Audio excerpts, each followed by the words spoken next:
for some time and for others to join, and then we'll start the session.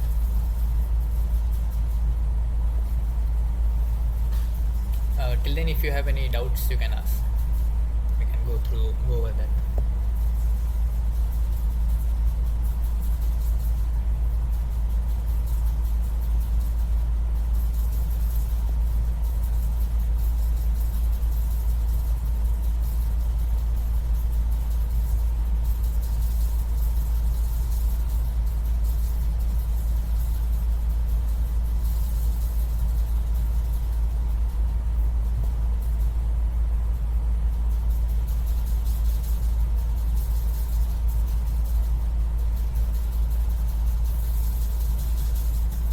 Do you have any doubts?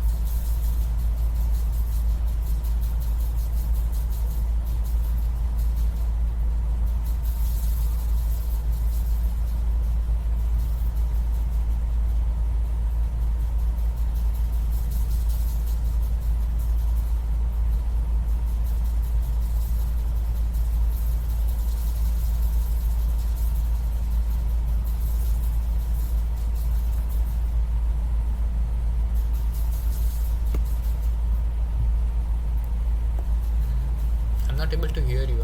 Are you speaking something?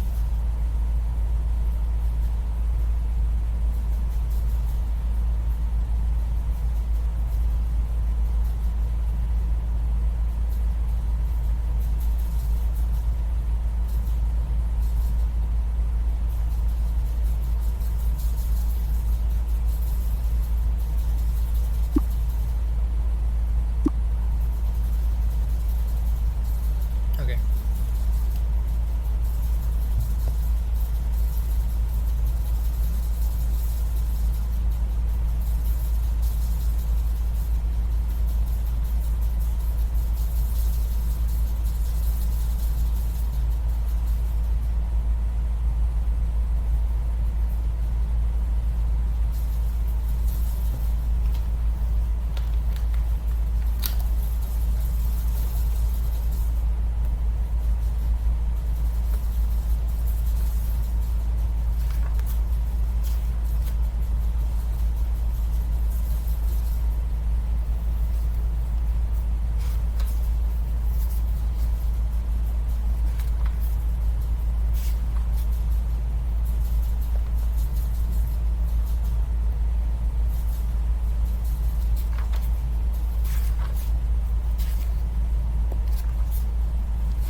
Okay. So you want me to cover about root mean square error? Okay. Feel free to unmute yourself there. Like right now, there is no one in the meet, so no worries. Okay.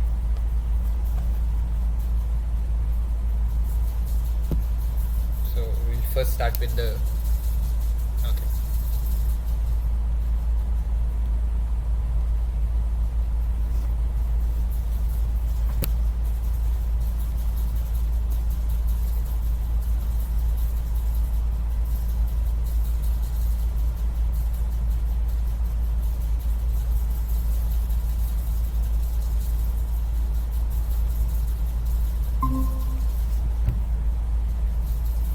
RMSE basically stands for root mean square error, and what you are essentially trying to do here is that, let's say you have been there is some independent variable x and your dependent variable y, and you have some data, and you have tried to, let's say, use some linear regression method, and you have tried to find the best fit line for this data. So this line, what you have found out is your prediction, which is the, let's say, y hat. Okay, so for any given x, you will have, let's say, xi. If you try to find out, there will be a corresponding actual data point, which is the y, which is yi, if you would call it, and there is a predicted output from your linear regression. So that is, let's say, yi hat. Okay, and for a bunch of data, like let's say you have a bunch of data points x, 1, 2, 3, and so on. What you are essentially trying to do is, now you have found the mapping between these x points to their corresponding y hat, the predicted values y hat. Okay, so now you want to check how accurate are you, how accurate are your predictions for these y hat with respect to the real values of the dependent variable y hat. So that is what you are that is the one of the ways we can check the error between our predicted values and the true values, is basically this root mean square error, and you calculate it basically as follows. So first you try to, for all the data points that you have, I will go from indexing I equal to 1 to, let's say, number of data points is m. So what you will do is, you will take the yi, the real value of the data, minus your predicted value of data. You will sum them. So what you are trying to do is, you will take the difference, square it, take a root of it. Just a minute. Take a mean of it first. So usually for different purposes we try to do it this way. So when this essentially helps you to get the derivative of the 2 in the derivative, and the 2 in the denominator will get cancelled eventually. That is what your hope is. And you take the root of this entire thing, and that is essentially your RMSE. So it's a root of mean squared error. That's all.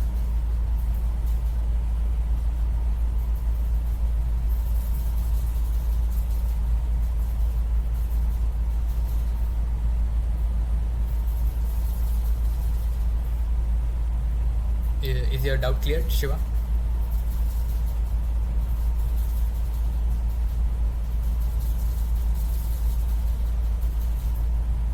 Okay. Yeah, feel free to unmute yourself and ask freely. There is no problem. If anyone has any other doubts, we can cover those.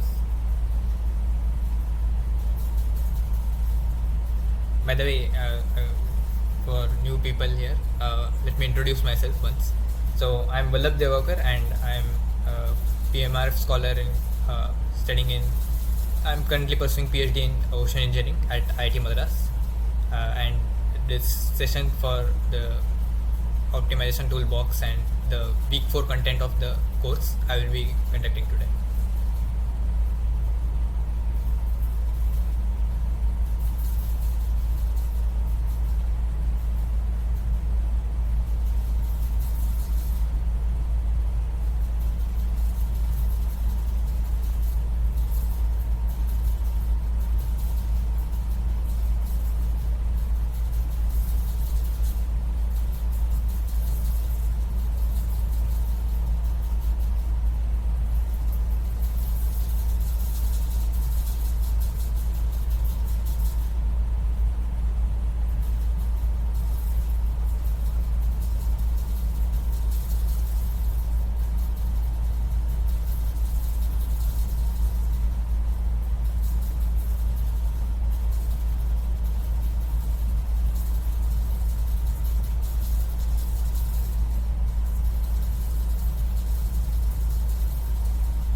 doubts? We'll first go through the doubts and then I will start the session.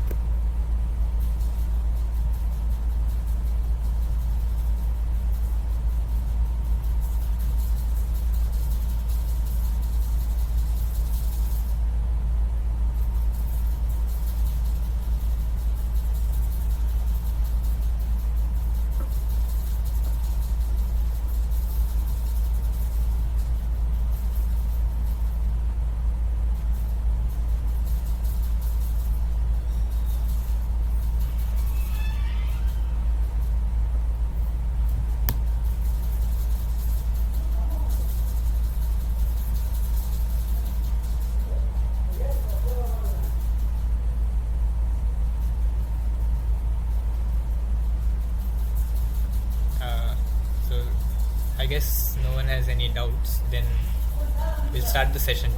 Okay.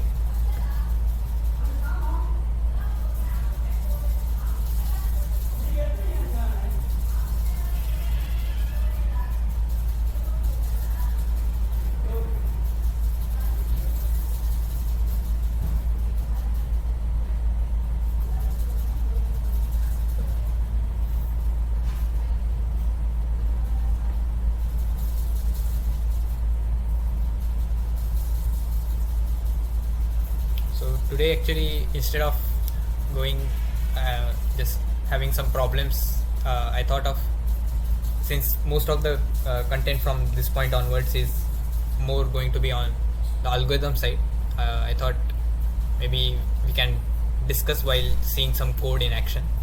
So I've prepared some code for you to see.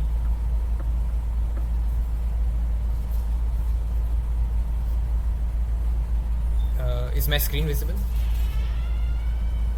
Can someone give a indication?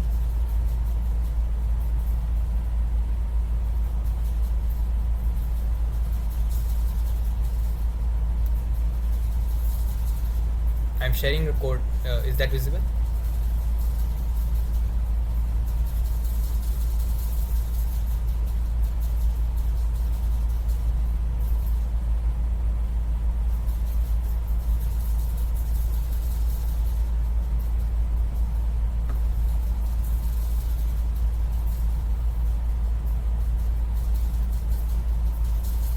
Hello?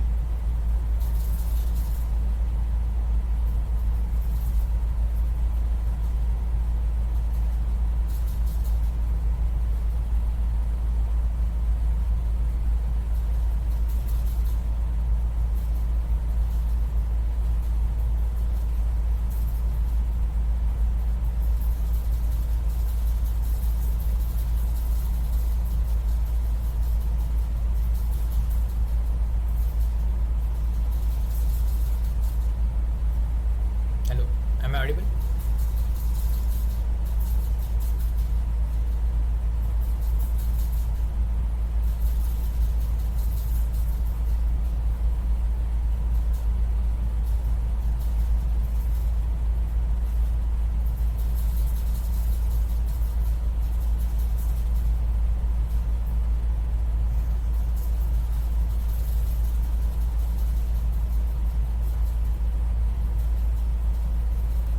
Sir, may you take us through how update the weights during iterations? Okay. So before we jump into the code, I think it will be better if we clear out all the doubts, because the coding part is going to be very intensive today. Okay, then I will stop sharing this code and we will go through the algorithms themselves.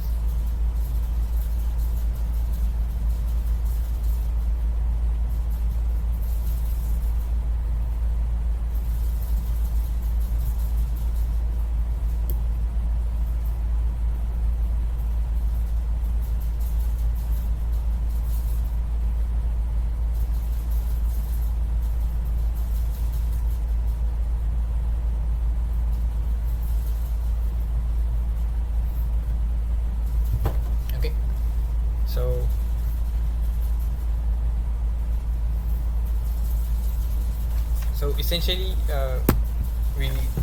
when you ask how do you update the weights during iterations, what you are essentially asking is how does gradient descent itself work, right? So maybe I will put that as the title.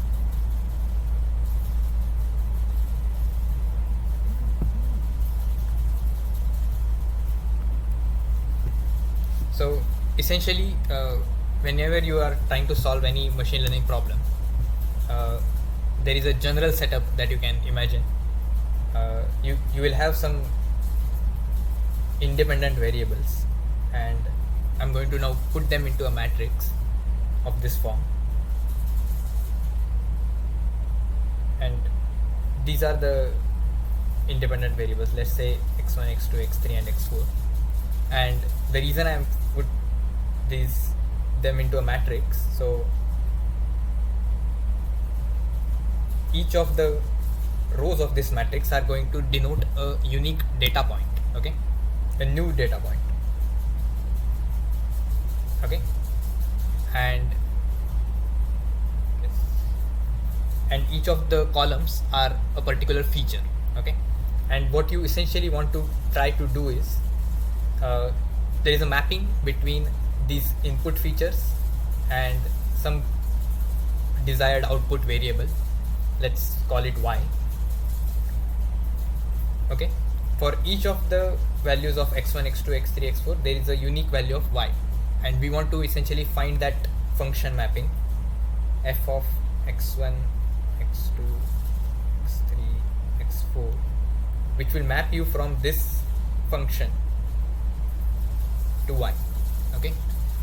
But as it turns out, for most applications you don't really know the exact form of this function f. So what you try to do is, with different techniques, we try to approximate what this function f should be like. So when you say you want to try linear regression, what you essentially say is that I will try to approximate this function f as some a1 times x1 plus a2 times x2 plus a3 times x3 plus a4 times x4 plus some constant a0, because a constant term could also be present in this. And I will say that this is my approximation function f. I don't know the real function f, but I will try to approximate it as a linear function in this form, okay. Is this so far so good? Is everyone clear with this part?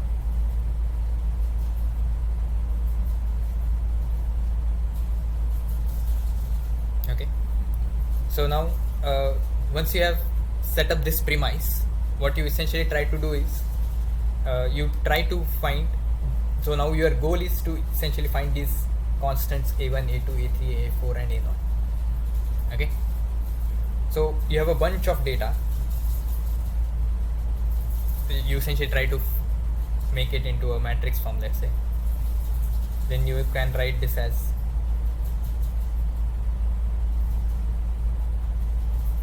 okay, and the weights that you are talking about here are these a0, a1, a2, a3, a4, okay. And when you so now for each data point, what you will do is you will take its x1, x2, x3, x4 value and will put them along the rows of this matrix.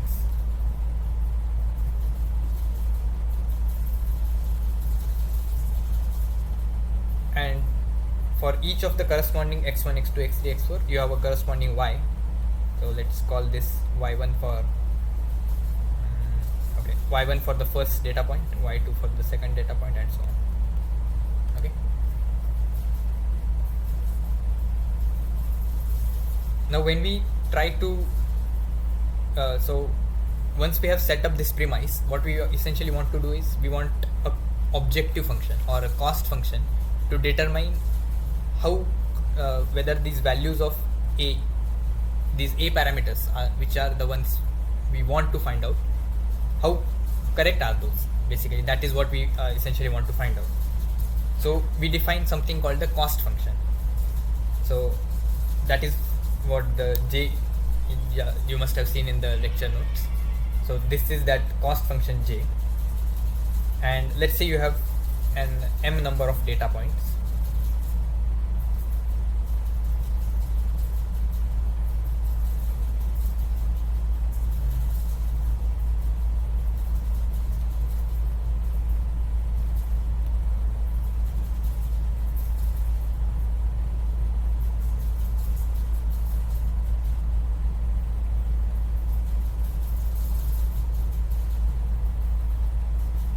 Let's say this j can be written as 1 by 2m summation I equal to 1 to m.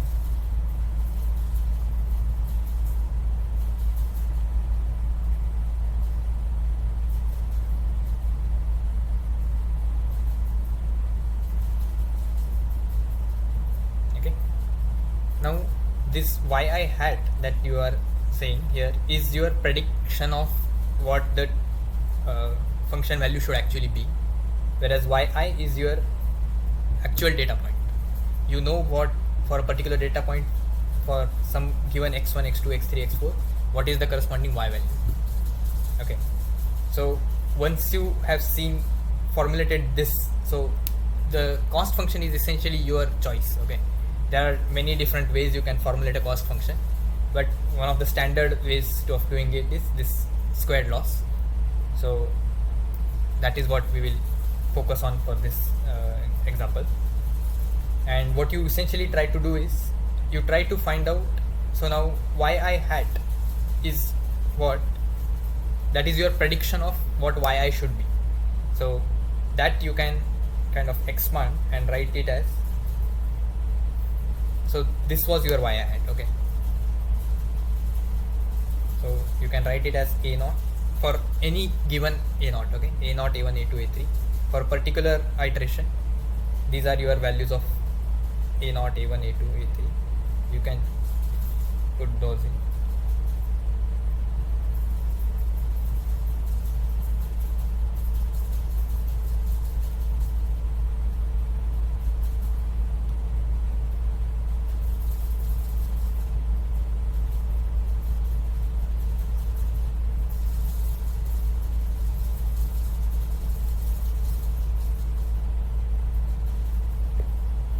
So this is your yi hat for a given, so okay, so this, all of these x1, x2, x3, x4 are at a same data point. Okay, so maybe I will put a I below all of them. So for a particular data point, your prediction of what the value of true function should be is this, is given by this thing. Okay,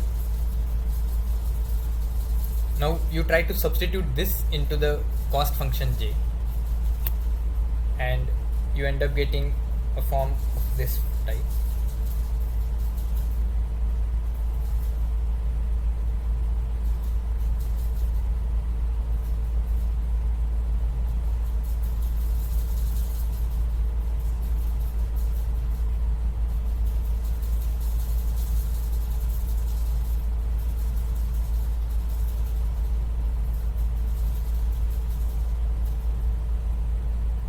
Okay,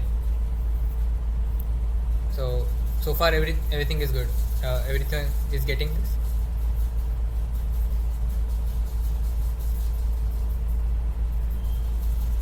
Okay, so now what we do is we want to check what should be, how should we change. So for any given a0 to a4, you might have chosen them completely randomly. We don't know whether they are the correct values of the parameters that will exactly match all your data points. You want those a0, a1, a2, a3, a4 which will match you, give you the best match for all the data points, not just one data point. Okay, so now we don't know what those a0, a1, a0 to a4 are. So what we try to do is we just first randomly pick a set of a0 to a1, a0 to a4, and we calculate this j loss, and then we say that, oh, so if I want to minimize this j loss, in which direction should I change each of these a0, a1, a2, a3 and a4, so that in the next iteration I can get a better value of this cost function. I can be more accurate in my prediction. Okay, so what we do is we say I will change a naught in the direction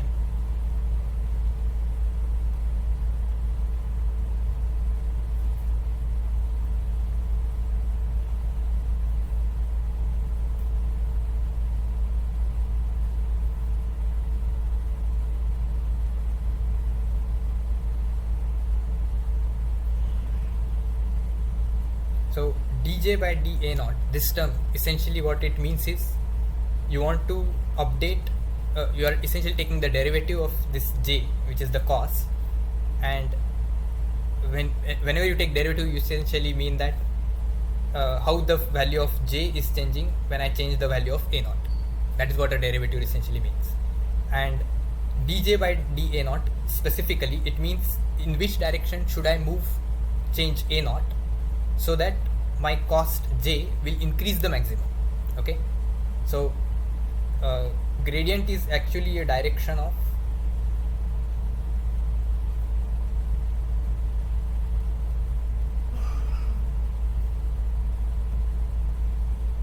steepest increase. Okay, so what should I do to a naught, or for a particular value of a naught, which way? So should I increase it or decrease it? That is told, and how that will affect the value of j, that is what the derivative of j with respect to a naught is going to tell you. Okay, so now you are also, so since gradient is actually telling you the direction in which j is increasing the maximum, you actually want to go in the reverse direction because you want to reduce the cost. So that's why we have this minus sign over here. Okay, and then this is the update rule essentially for gradient, the traditional gradient descent algorithm. So what you try to do is I will take my current value of a naught and I will move by some, so this alpha factor is just a weightage. You don't want to move too much and you don't want to move too little. So alpha is that balancing factor that will decide how much you move along the direction in which j is changing. Okay, so this dj by dA naught is going to tell you if I change a little bit in any direction, how the cost, the j value itself is going to change. And that's what this so the logic of the update rule essentially is that I will move a naught in the direction in which j is actually going to decrease. That's all, and this will give you the next a naught as next iteration. That's all.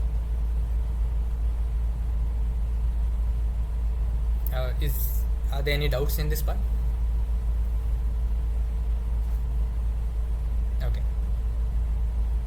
and you essentially do that for all the constants a0 to a4, and that will give you the every update.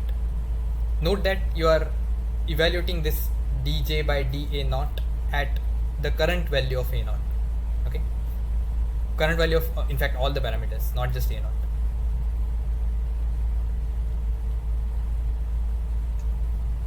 Sir? Yeah. Sir, actually I want to ask, this function may be changed from any function, or maybe you are taking like a linear regression, so it has some limitations, or? So this function j that you're asking about, right? Yes. Yeah, so j need not necessarily be coming out of from this linear regression method. So as I said here before, so your ultimate goal is to actually find this function mapping from this x1, x2, x3, x4 features to this y variable, which is your dependent variable. One of the ways you can do that is through a linear mapping, which necessarily it's not necessary that will be the best way. So you could have any type of mapping. You could have maybe a1 x1 square plus a2 a3 x cube, a3 x power, let's say I'll put, Okay, sir. Thank you, sir. yeah, it could be any function, that's the whole point. But so the choice of your, how you want to change these variables, that is where your domain knowledge might come into handy.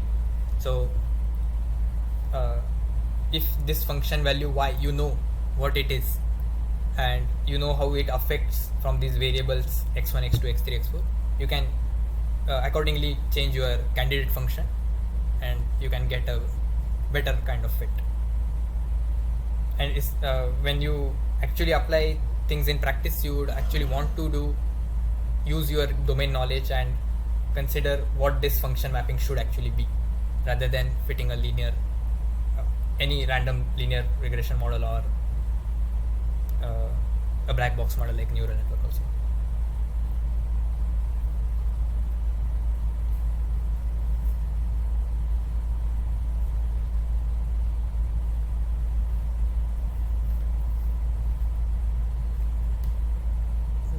So any other doubts?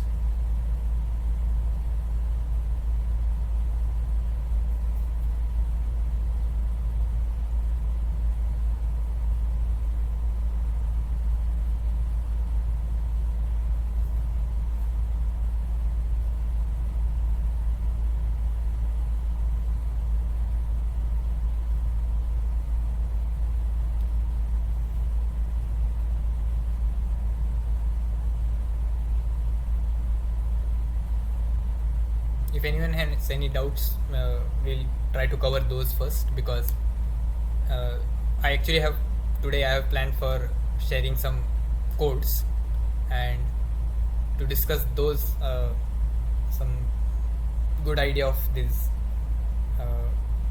gradient descent and its variants algorithms that will be required. So if you have any doubts, please try to clarify those.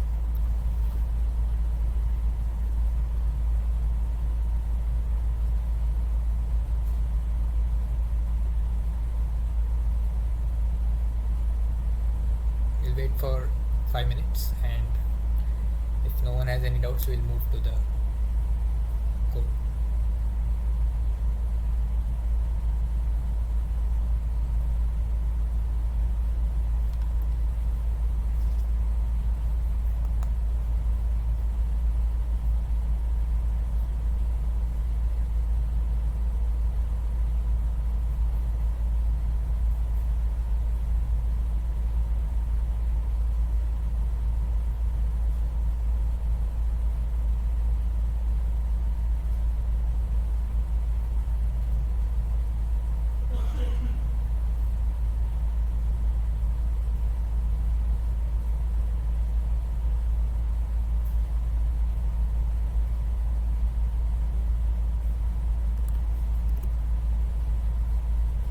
Is everyone here familiar with Google Colab?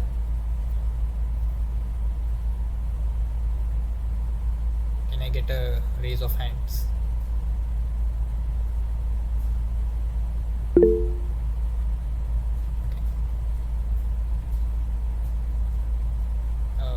Others?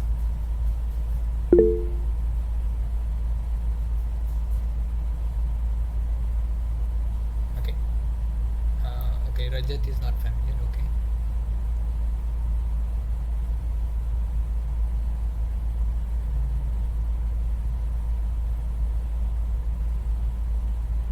Okay. So basically, the just like your MATLAB grade, the way you currently have access in this course for MATLAB, you have similar. You can essentially online code in Python on something called the Colab notebooks, and so the code that I'm actually planning to share today is through the Colab notebook itself. And if is anyone here actually currently on their laptops right now?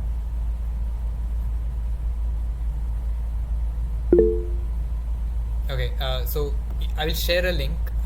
Can you please try to share your screen and go to that link so that we can show others how the Colab notebook actually works.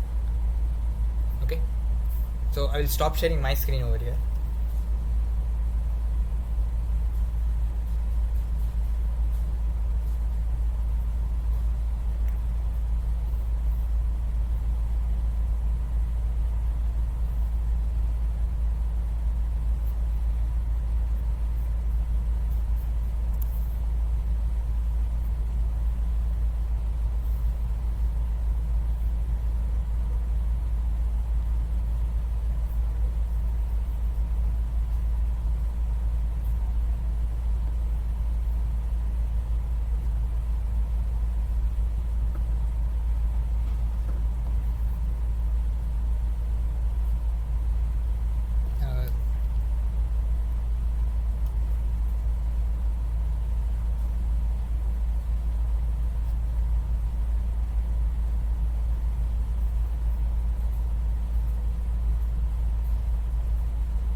Uh, anyone here who has not used okay, good, perfect.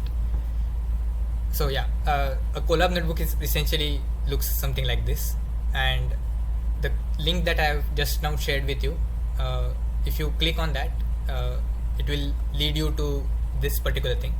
So right now what you are seeing here is a view only version of the code, so you can maybe run it, but you can't edit anything in this. So if you want to try to play around with this code, you actually want to go to this copy to drive, and you want to click on that, and this will essentially create a copy of this entire code in your drive. Yeah, open in new tab,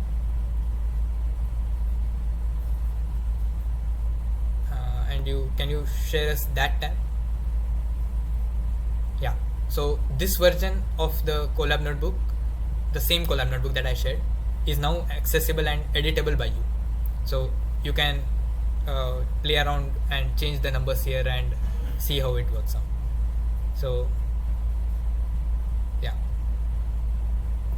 that is essentially what I wanted to share, and so that this should be in the recording. So if anyone is trying it after the session, they can follow this procedure and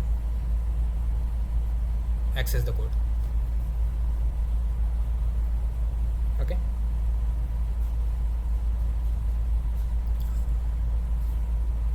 So thank you, Snehal, for sharing your screen. Now I will share the screen and I will go through one by one steps of this code.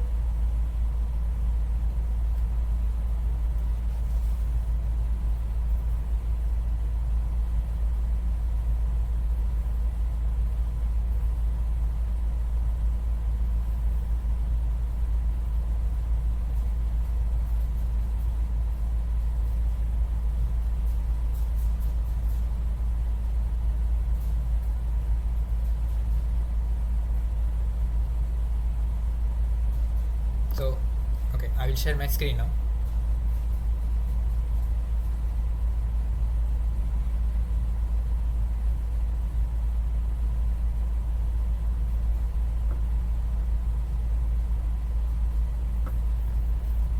So I hope my screen is visible here.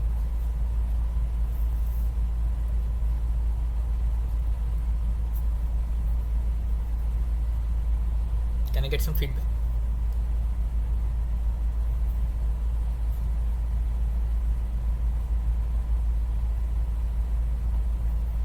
Okay. So what I essentially want to share with you guys today is this something called the optimization toolbox, and I've tried to code from scratch some of the algorithms that you saw in this week's lectures, and so one by one I will try to take you through the process, and I will at times I will point you to things that you can also try out after the session, so you get more in-depth understanding of what what all these optimization algorithms are actually going to do. Okay.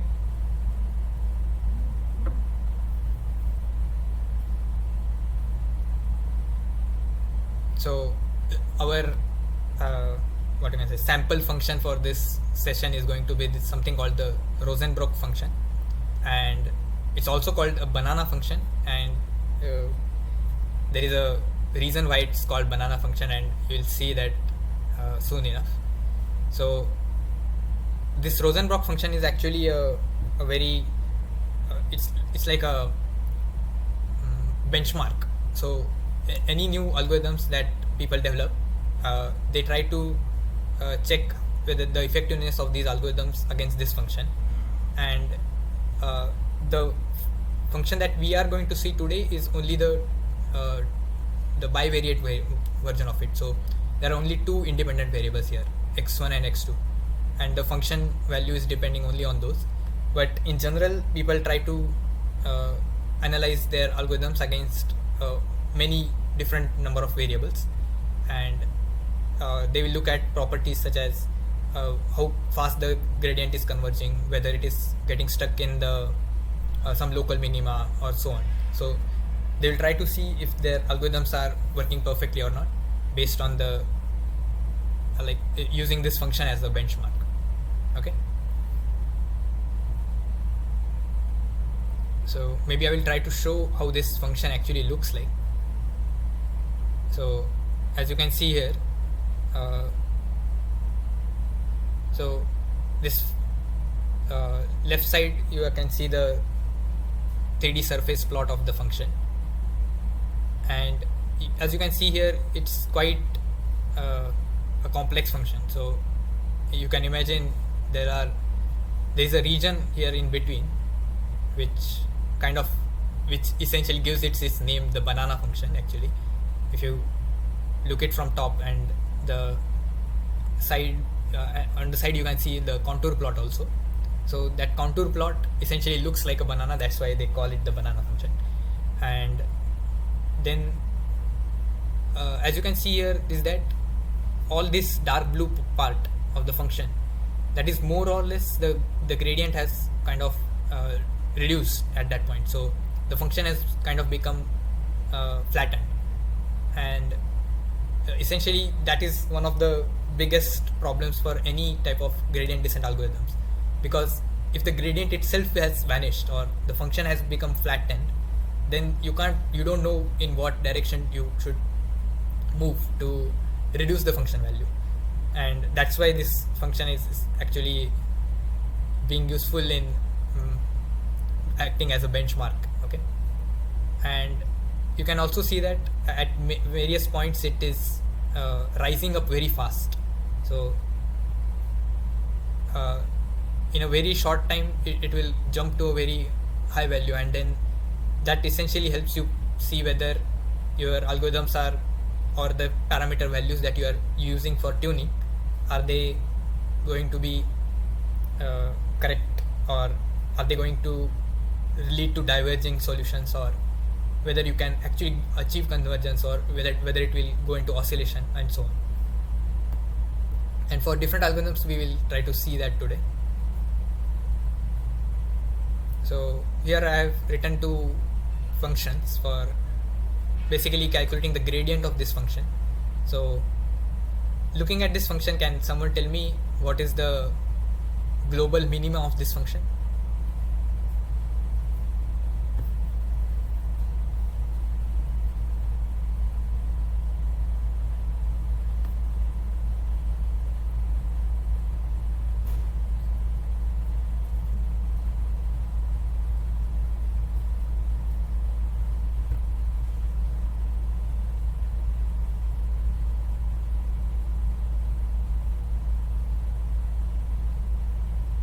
Okay, Moti has asked one question. We'll first answer that.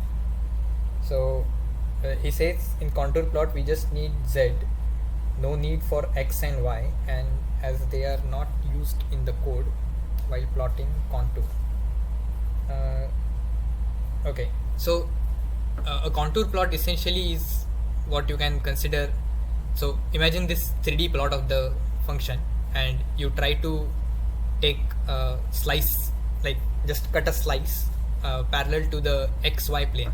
So x is along this way and y is along that way, and you just try to take a slice of this function at different points. Every slice that you see of this function is going to be one contour.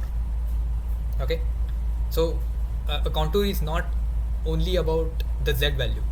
The magnitude of the contour is determined by the z value, but there are a bunch of x and y value pairs which will give that particular z value, and we are actually interested in those also.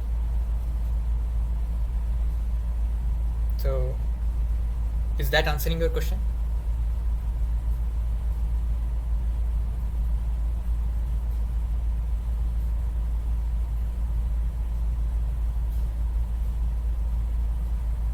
But in code, x and y are never used while plotting contour.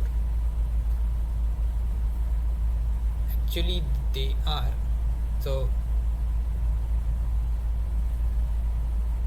the thing is, because this z that you are actually seeing here is actually a mesh. So I've already, so z is not just one number here, it's actually on the entire xy plane. I'm actually putting it as a matrix. That's what goes into the contour here. That's actually the way this syntaxing works.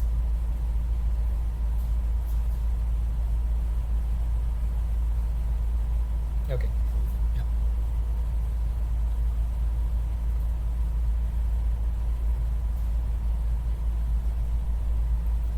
So I will bring this function back up. So can anyone try to guess what the global minima of this function is going to be?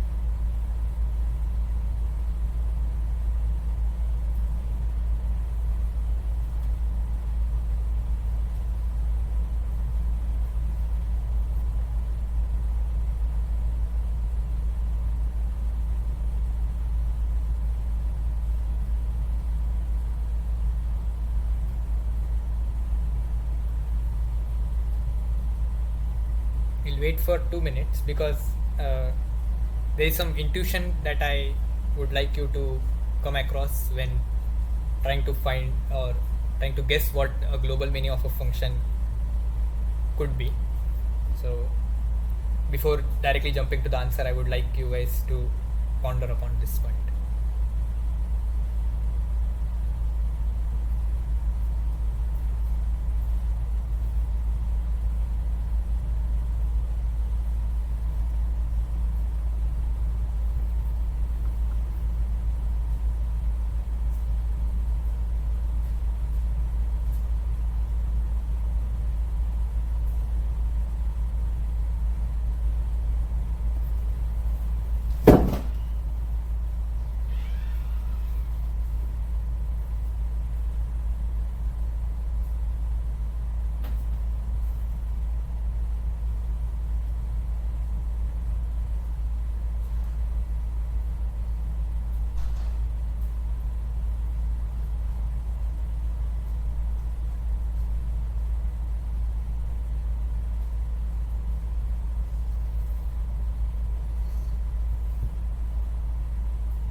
Would anyone like to make a guess?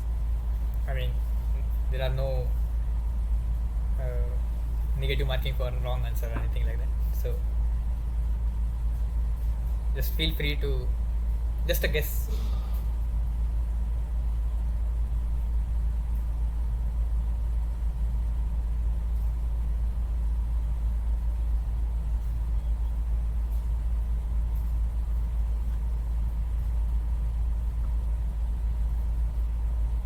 Yeah, one. Exactly. So the reason why it's 1 1 is everyone. I'll just clarify the reason why we can guess this as 1 1, because as you can see in the function, there are two terms, both are added to each other, and both of them are actually positive. So you can you can imagine that this function is always going to have positive values only, and there is one unique value where this function will actually become 0, and that the 0 is going to be the smallest value it can ever take, because rest all the values are going to be positive, because we are squaring some numbers and you are adding two positive numbers, so we'll ultimately end up always getting a positive number only. So the minimum value of this function is actually 1 comma 1, and that's the intuition.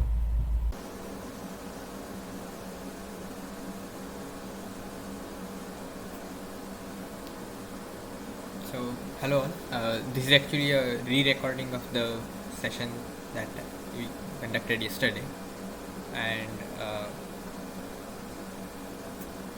there was some error in the code that I presented yesterday, so I'm re-recording the second half of the session, and we are now looking at the various gradient descent and its variants. So we will move on to the first or vanilla gradient descent algorithm. Before that, this block here is just to calculate the gradient of the function, the Rosenbrock function. Since I already know the function value, I have wrote the expression for its gradient here directly, and this function we will be using inside the gradient, all these algorithms. So the vanilla gradient descent algorithm that we have seen so far, in here note that the Wt minus 1 and Wt's are actually the x and y value pairs, and we are saying that x and y here are our so-called parameters of the function.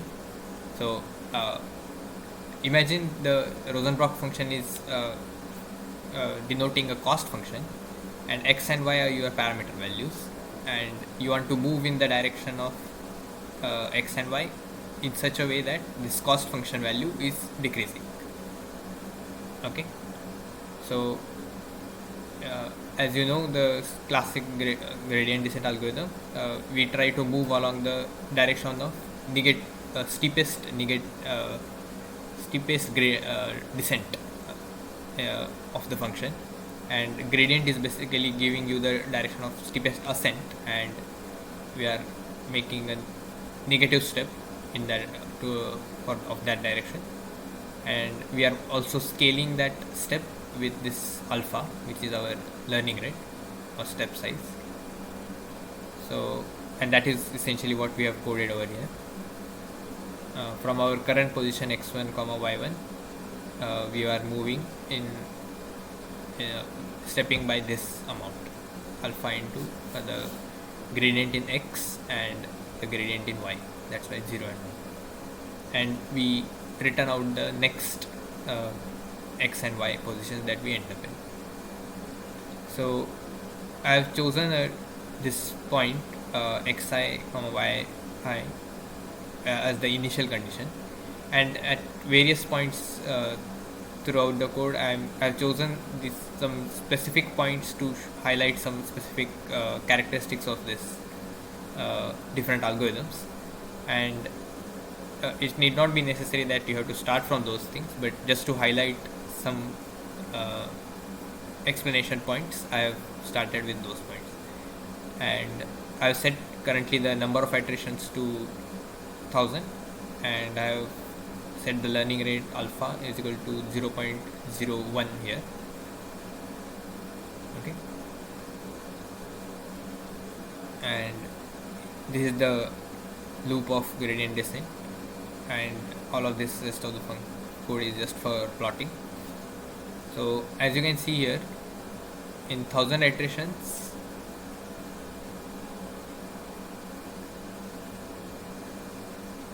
the we started from this point 3 comma minus 0.05, which was slightly off to right of this peak over here, and we ended up in 1000 iterations at some other point. But as we know, the global minima of this function is actually at 1 comma 1, so we have not reached the global minima yet. So this is the point at which it has converged right now at 1000 iterations, and we will now change the number of iterations. Let's say we have kept it to 3000.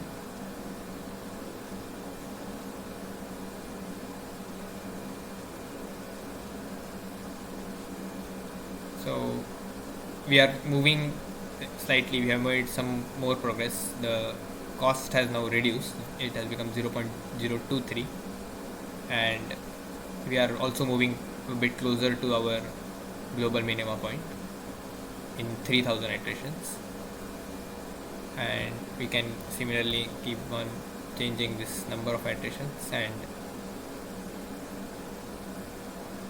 see. So now we have made even more progress in 5000 iterations, and at 10,000 iterations you can see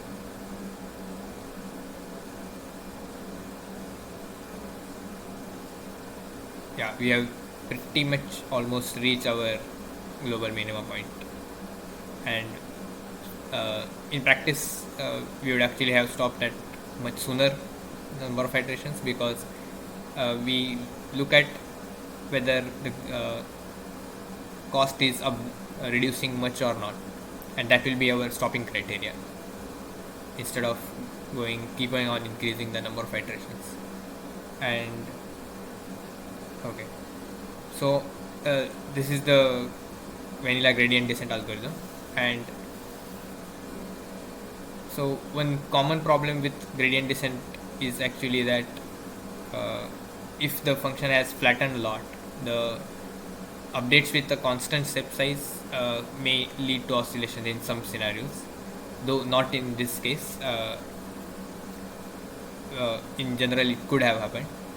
So a proposed variant of gradient descent is one with a diminishing step size, but so the idea is that we will keep on reducing the step size at each iteration, and we will divide it by, so this alpha is now divided by the iteration plus 1. The plus 1 is only coming because of the way of syntaxing.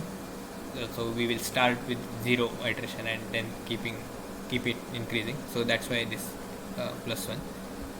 So now we will see how the gradient descent with this diminishing step size would lead us. So as you can see, the rest of the code is almost the same, just we have added this this part and basically divided the second term by that. And you'll see for different number of iterations what happens with this variant.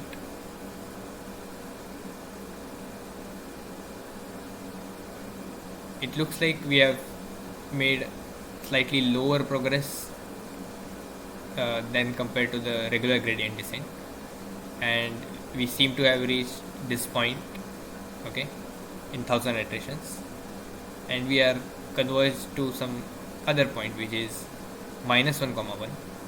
Okay, so let's see if increasing the number of iterations helps us in any way with this variant.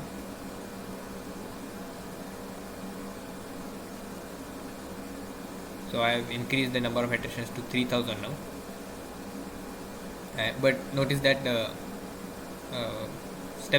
initial step size was still the same, but we will be diminishing it in every iteration, and the initial condition was also the same, xi, yi. It seems like we are still close to that minus 1 comma 1 point only, and our cost has not reduced in any manner. So as you will see that even if I increase now the cost to 10,000 iterations,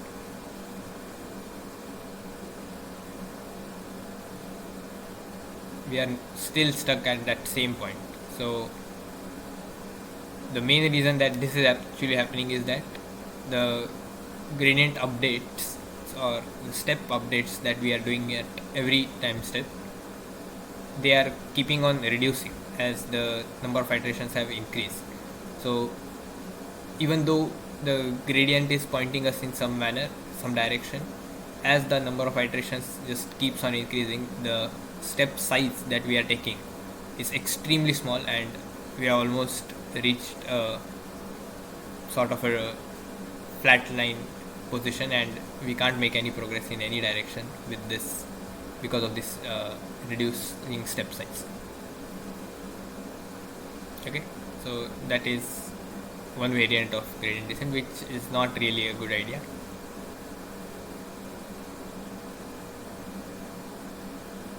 So yeah, so I have highlighted that issue. The step size has reduced so much that the function value itself is not updating anymore. And so the next thing that we explore is something called the momentum. And the idea is here is that we want to keep on moving in the direction of our past movement. Okay, so there is a variant of this momentum method called the heavy ball method, and you will not. I had actually shared this in the previous session also, so I will go through this part again.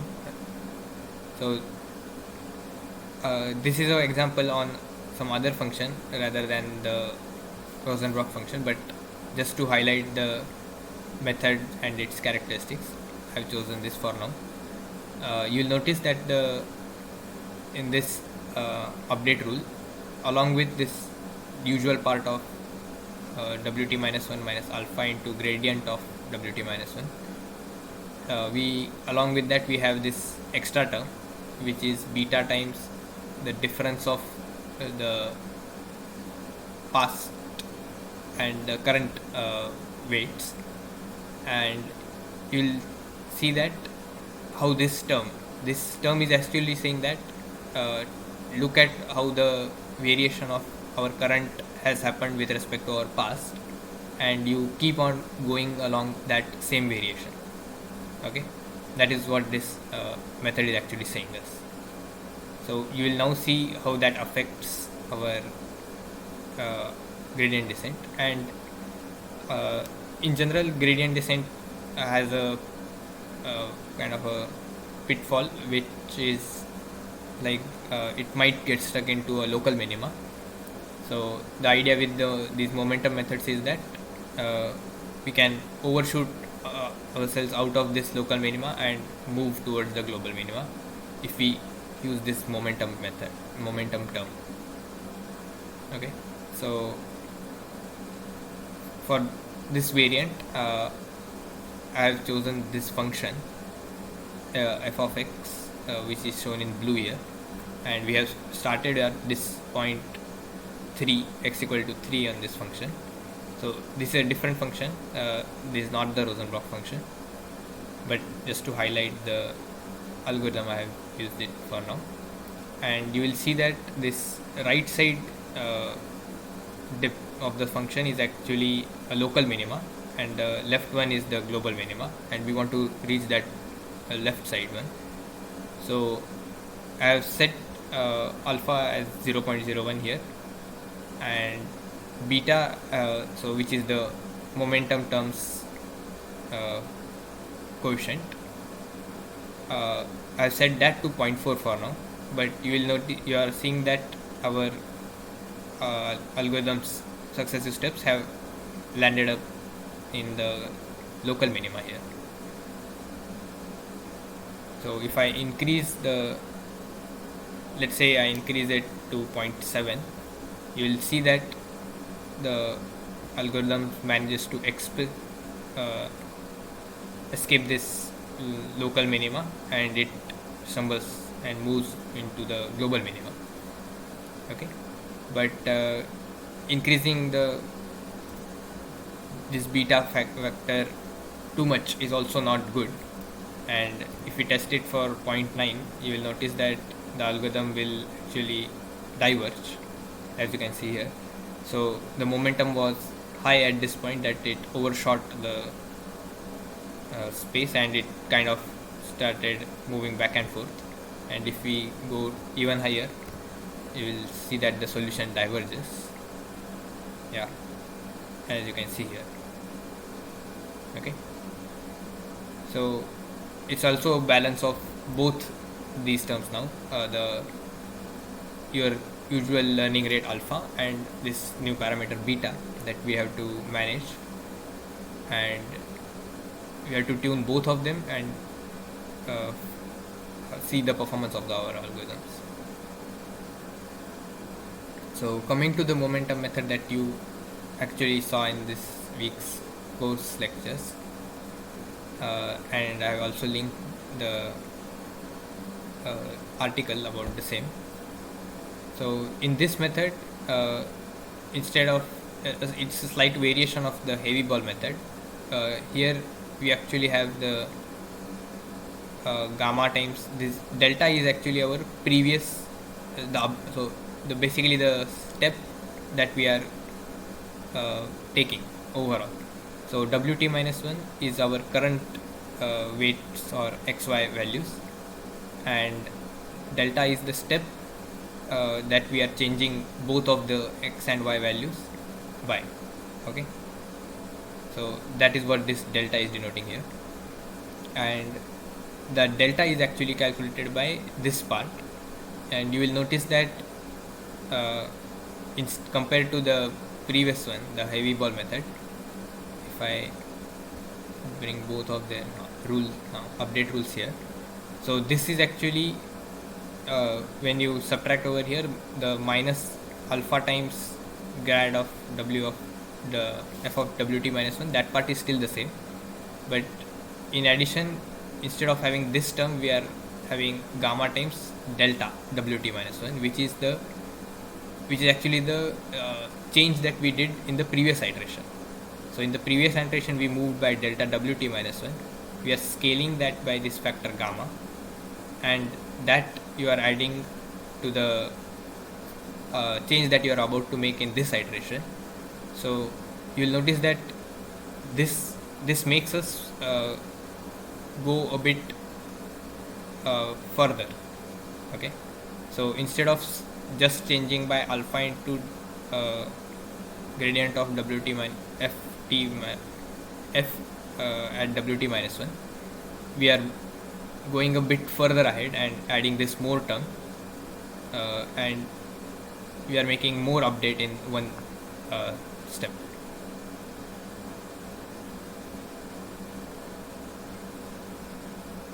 And that is the same thing which has been coded over here.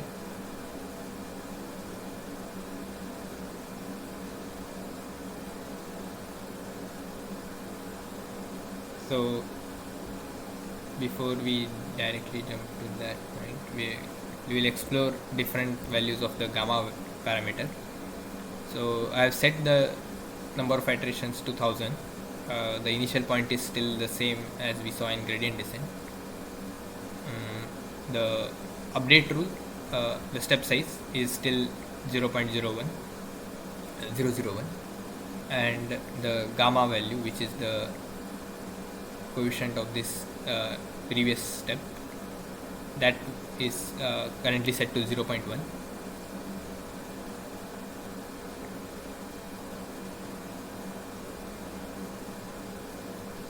And you will notice that it has reached to this point 0.261, so that is the cost after 1000 iterations. Just to compare it against the gradient descent, the vanilla gradient descent, I am going to check it for gradient descent now. So in 1000 iterations our gradient descent was reaching this 0.38 value, but this momentum method is reaching a bit lower, So it's definitely that it is working, we know that, but uh, the the progress doesn't seem to be much significant as compared to the previous uh, the vanilla gradient descent algorithm. So that is actually because our gamma value is currently very low. So we will try with a higher gamma value.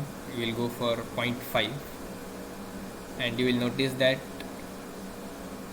in the same 1000 number of iterations, our previous error cost was 0.2, but now it has become 0.04, and we have moved a lot closer to our uh, goal of global minima. And if we just increase the iterations slightly more, let's say 3000,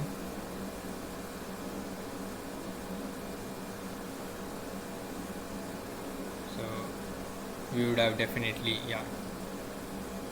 reached quite a lot closer to our global minimum. So putting it back to 1000, now we will see if we can increase the gamma even further. So I'll show what happens when we set gamma to 0.9.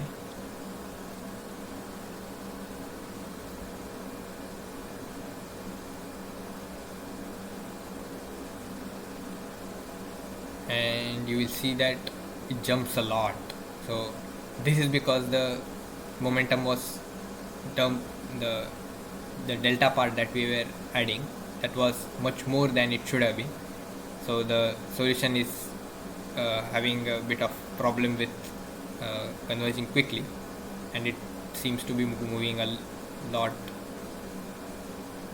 further away. But eventually, as it does start to make progress towards the starts moving in the direction of the correct direction, those steps will only help us, and we do ultimately converge to our global minimum.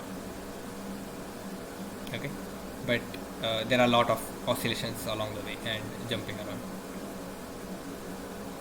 so we can't go for such a high value. Even at 0.8 we will see what happens.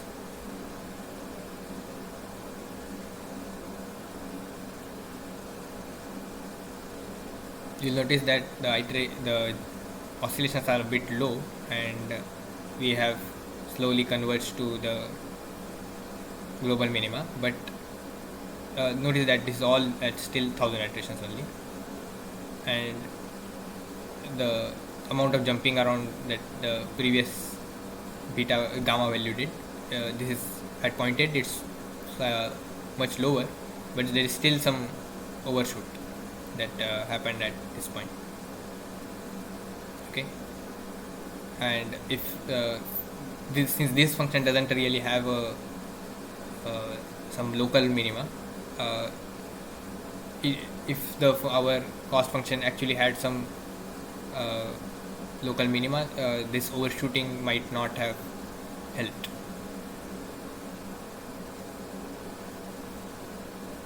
Okay, so then we have this another optimization algorithm called Nestero's accelerated gradient method, or NAG for short.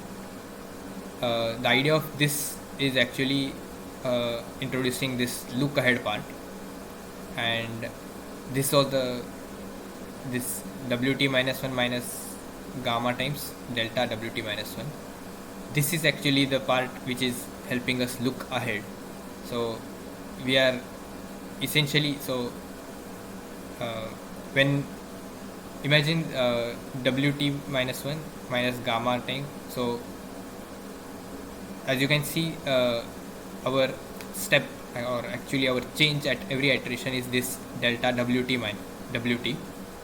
And if you use our current so if you substitute this delta WT over here, you will have WT minus 1 minus gamma times delta WT minus 1. So, and there will also be some gradient part, but for now just ignore that part.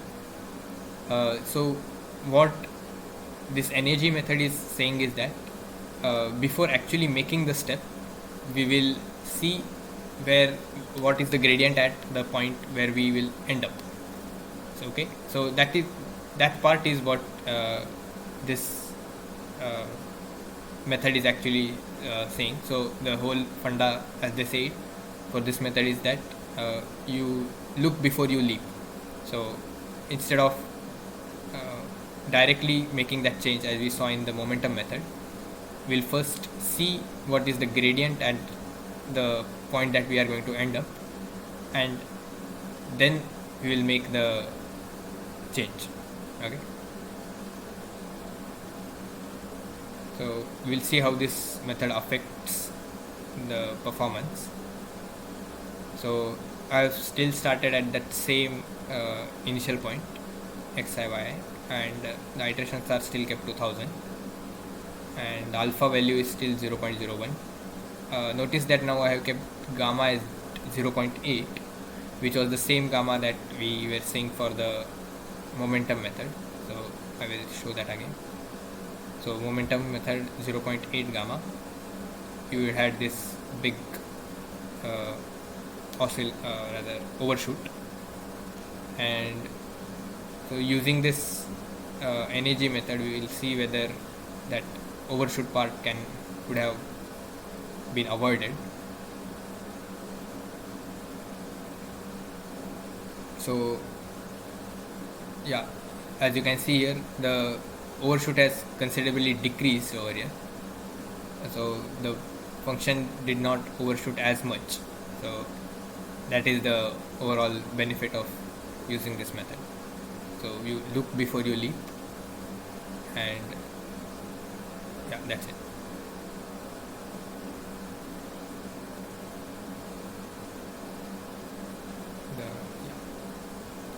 So our next method is the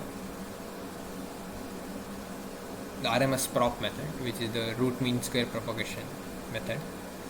So this and the next method that you are going to see are slight variants. They are slightly different from the method that we saw up till this point, because all the methods up till this point, they had this constant step size alpha, or even if it was diminishing, it was same for both the directions x and y. But the idea of RMS prop here is that depending on the direction in which you are heading and the history of the gradient along that direction, we'll scale that step size by the in fact we will reduce our step size by using that factor of what was the update the gradient history that we have been seeing so far along that direction. So here E of g square is actually the weighted sum of the history of the gradient squares that we have been seeing up till this point. Okay, and so the way we update this E of g square for every iteration for every direction, so either x or y, that is with this factor rho. So how much we are weighting the history of till this point, till t minus 1 iteration, is by rho, and we are weighting our current gradient by this 1 minus rho, and that together we are using as our scaling for current step in the direction. Okay, that is what this part is showing. Okay,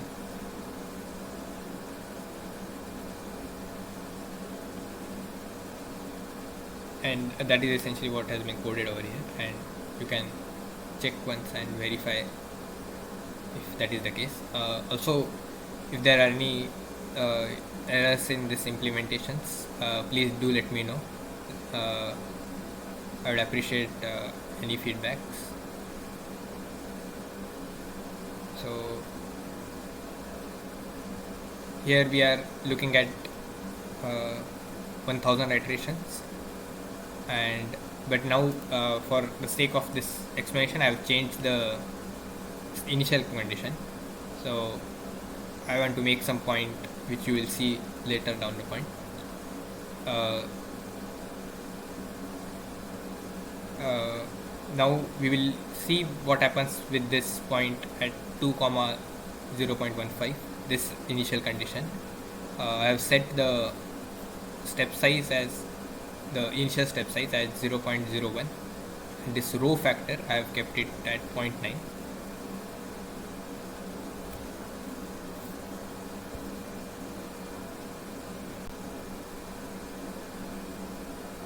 And you will see that we are going straight down to our global minima, and we have made significant progress in this 1000 iterations. So let's see. So that is what I have noted here. We'll check the same initial conditions for our classic vanilla gradient descent also. So going up over here, yeah, this is our classic gradient descent. The initial conditions that we want to test here are this same thing. So 2 comma 0.15, which were the same initial conditions for RMS prop that we just saw, 2 comma 0.15.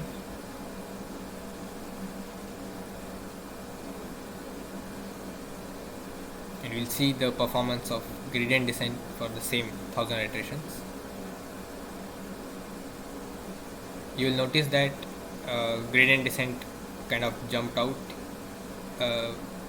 so there was no weightage of the gradients along either direction. So at this point the gradient along the y direction was changing much more rapidly compared to that along x, and so the variation of gradients along different directions was important, but our classic gradient descent had the same step size for both the directions, so it ended up overshooting to this point, and then we are slowly moving towards our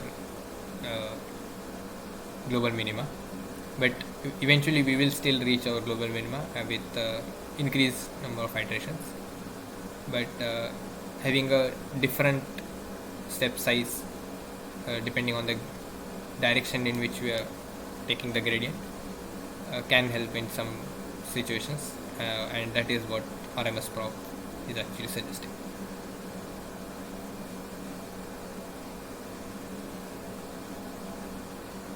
Okay. And I encourage you to play around with different initial conditions and see the effects.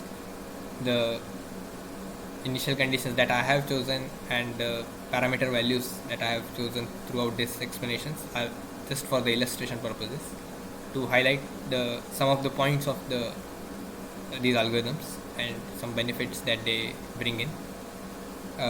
In general, comparing these algorithms just by the way we are actually doing is not really accurate way, because there might be some scenarios where gradient descent might perform better than RMS prop also. So we and similarly for any other method, some other method may perform better than any method. So that depends on your application problem, and we usually test with different algorithms, and that is essentially is also a part of tuning process.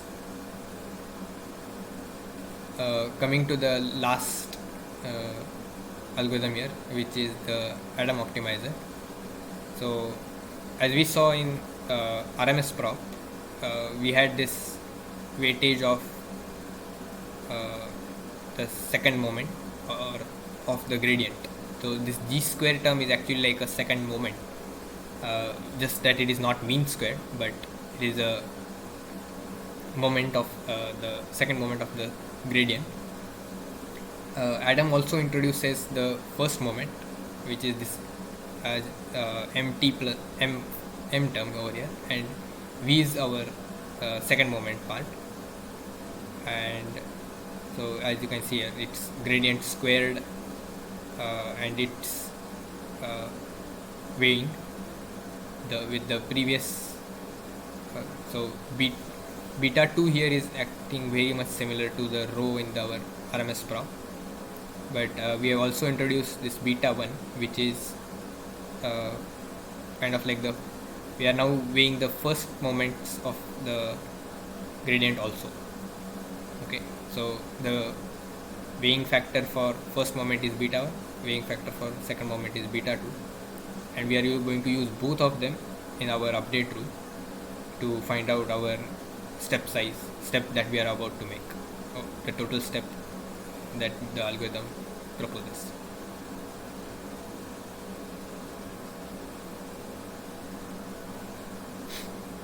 And so these are the values that I have chosen for now.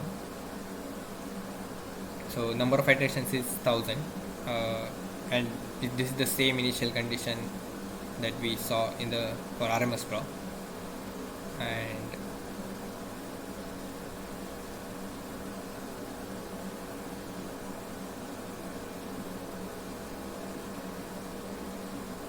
we'll see that this actually performed slightly better than RMS prop at the same number of iterations. So this actually reached 0.002 in terms of cost, and RMS prop was reaching for the same 1000 iterations with the same initial condition.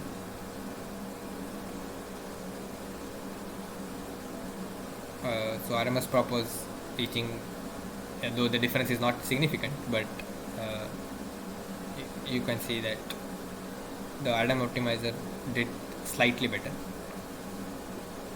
but that still depends on from application to application. There might be some scenarios where RMS prop might perform better than Adam, but Adam is actually still fairly commonly used, and it gained quite a lot of popularity when it was introduced. And yeah, that's it. So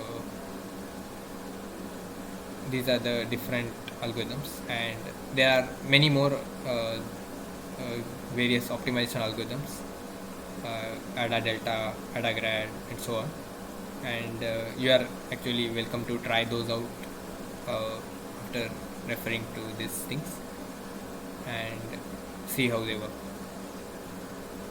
Okay, so yeah, this concludes the optimization part so basically showing how different gradient descent and its variants are performing. There was one question during the session about choosing of the candidate function, and someone asked whether it has to always be a linear function that we try to approximate our unseen data with. So the thing is, it's not necessary that we have to always use linear function only, but depending on what function you are choosing, your cost function is going to be different, and also the parameters based on which the cost function is made, those are also going to be different. So actually for that, to show that visually, I have chosen some dummy data. So this part of this another code is actually for that purpose. I will share both the codes in the description of the video after uploading. So here I have chosen some function y is equal to ax square plus sine of bx, and this I am going to use for creating some data. So I'll just show how the function looks like. So I've set the value of a and b as 1 and 5 here, and you'll see how this blue line is denoting the actual function, and I've added some noise uh, with some scaling, and the red dots are denoting the data that let's say we collected through this process. So the underlying function in most applications there will be some underlying distribution of the data, but we won't really be knowing that distribution ahead of time. But what we will end up seeing is only the data points, which will have their own noise and so on. But our goal is now still to find this underlying distribution. So one way we can go about doing that is through the linear regression approach. And what I actually wanted to highlight here was that it's not necessary that you always have to use the linear uh, linear regression and only a polynomial basis for your function prediction. I just wanted to show what happens or give an idea of how the cost function depends on by choosing different like a hypothesis function. So by hypothesis function I mean the whether you choose to keep it as a polynomial or whether you can choose anything different. And in practical applications it's ideal that depending on your domain knowledge you can choose a better hypothesis function that suits better to your problem and the data that you have actually seen.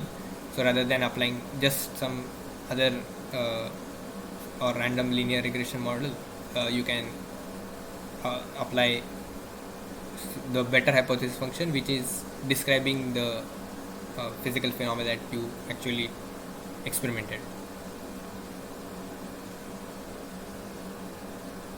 So I'm about to show the polynomial regression for this same data,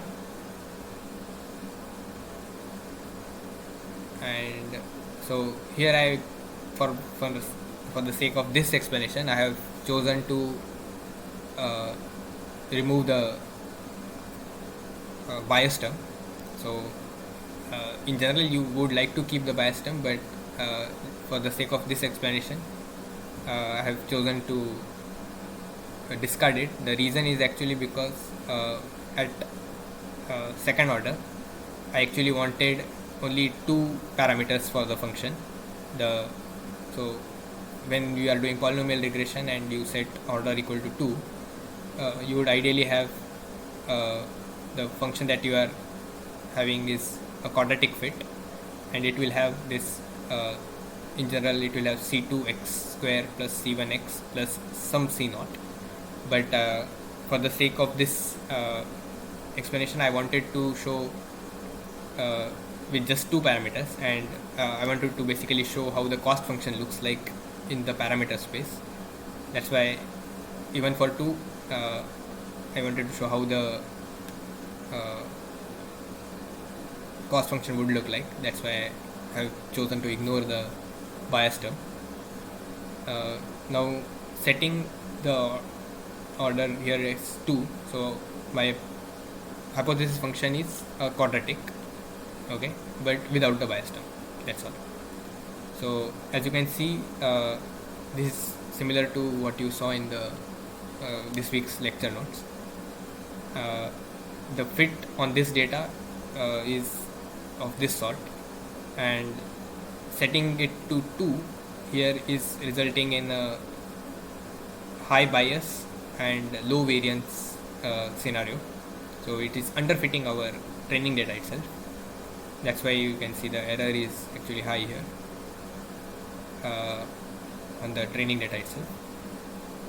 But as we keep on increasing, let's say now we instead of 2, let's try 5, so something in between.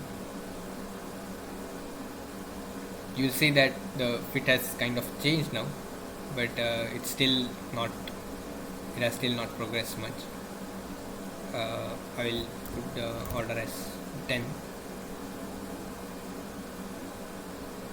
and now you will see that the fit is far better, and perhaps for this particular phenomena, even 10th order fit is actually a good fit, and we might go with something like this, since the error has also reduced significantly, and our underlying process was much similar to this this way.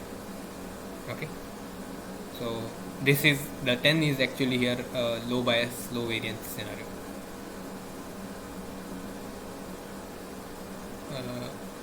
But increasing the order to much higher number, let's say 50, you'll notice that this fit is far more accurate, or rather it has reduced the error a lot, which has become 1.75, but this is actually the scenario for a low bias, which means our training error is low but high variance, as you can see here. At some points the function has tried to overfit to the data, and if we do end up taking some other new data point, it might not predict as well for that data point as the 10th order fit actually did. Okay, so I'll keep it back to 2.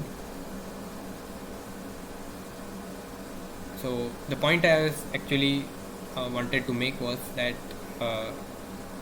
the cost function itself is not a function of the data. Okay, the function that you are trying to estimate is a function of data, but the cost function is a function of the parameters that you are going to vary.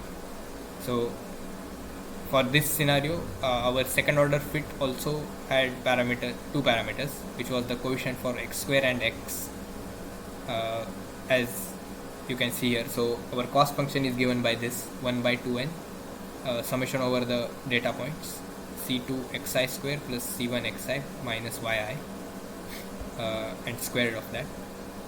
We are basically summing, you are using the sum squared error, and so you now see how the cost function looks like in the space of this c2 and c1. So for the cost function, the variables are actually c1 and c2, not the data. So data is fixed. You use the data to estimate the cost function for different parameter values, c1 and c2. So notice the axis here. The axis are c1 and c2, and this is how the cost function looks like for this data. So notice that the minima here is somewhere, so if we look at our solution, that is going to be somewhere close to 1, 0.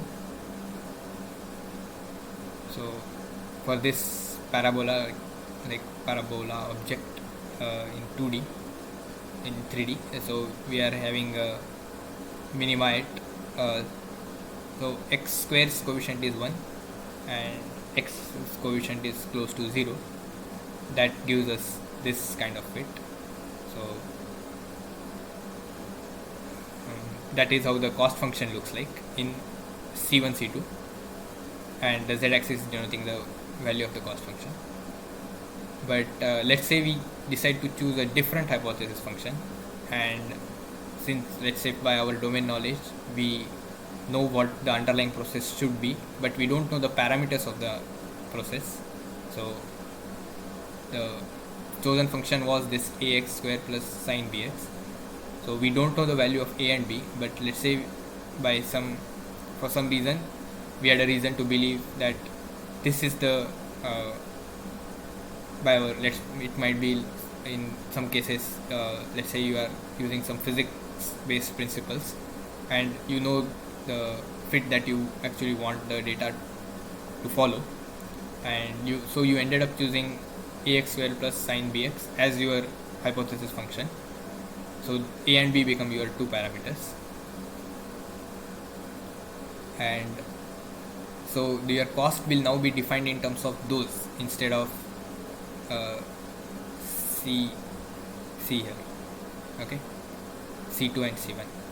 So instead we have a and b, but they are slightly different from the parameters. Are they are still two parameters, but these parameters are different uh, in terms of what they are denoting. And so for this different hypothesis function, let's see how the cost function looks like. Again, the cost function is a function of the parameters, not the data. So the data is still the same, and you will see that the cost function is actually different because our parameters or what they were denoting is different. So it's now a and b, but you will notice that this parabola is a bit different. It's minimized at 1,5, and that is ideally what we actually want it to be, because we started the parameters with the value 1,5. Okay, so if we choose a right hypothesis function, we can essentially get the uh, the function estimate in just two parameters. So if we chose this, the by your physics or domain knowledge, if you ended up choosing the right hypothesis function, you can get the solution in just two parameters, whereas as we saw in the polynomial regression, we were needing 10 different parameters to express the same phenomena. Okay, so that is the point I actually wanted to highlight here, that the cost function is a function of the parameters that you choose, and it need not always be a linear regression or linear combinations of various features. It can vary depending on your domain knowledge.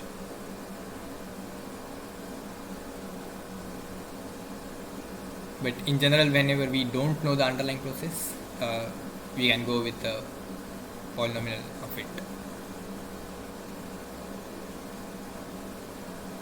Okay. Yeah. So that's it. I will conclude this re-recording.